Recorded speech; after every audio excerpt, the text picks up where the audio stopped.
It is exactly a year since an independent report revealed the extent of the grooming gang scandal in Telford. And local MP Lucy Allan has told GB News that she is concerned about the progress of the council and a potential, and I think this is crucial, potential conflict of interest between the council and its independent oversight. She's been speaking to GB News investigative reporter Charlie Peters.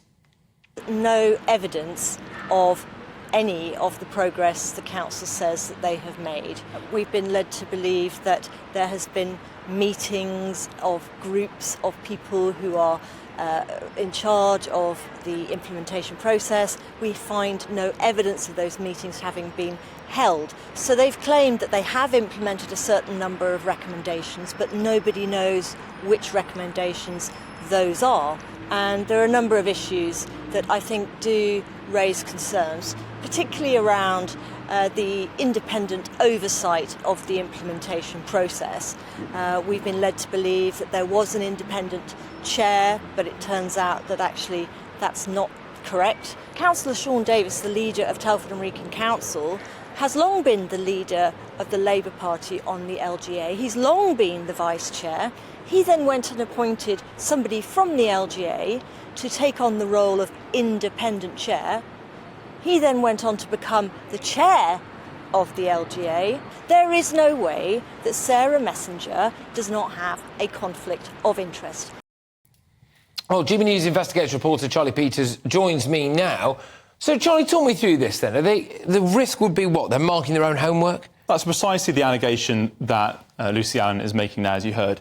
Now, the council actually confirmed to me this afternoon that Sean Davis, the leader of the council, did not have any hand, nor did any other elected members, in appointing Sarah Messenger. She is the independent chair of the so-called Strategic Implementation Group, which is putting in place the recommended actions as delivered by a barrister last year in the independent inquiry into Telford's child sexual exploitation scandal, which found over 1,000 victims over 3 decades. But, as we've just heard, Mrs Messenger is also a consultant at the Local Government Association and was formerly its head of workforce. And the head of Telford and Wrekin Council, Sean Davis, is also now recently the chair of the Local Government Association. Now, Telford and Wrekin Council said that he was only made chair in July. It's not clear when Mrs Messenger took her role, but actually Sean Davis was the senior vice chair from June of last year, and his connection to the LGA goes back to 2019. So clearly, both the council leader and the independent oversight sharing a common employer and a possible conflict of interest there.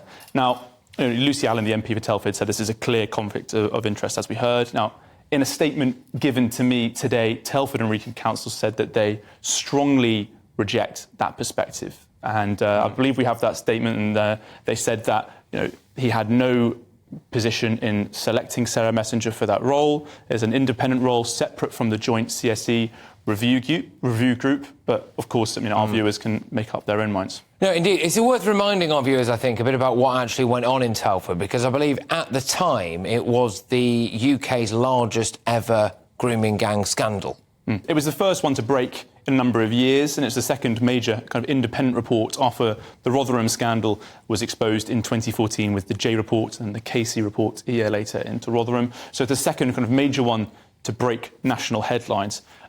Committed to after several years from campaigning from local campaigners and also from journalists from the Daily Mirror, who secured the government moving in 2018 to fund that independent investigation.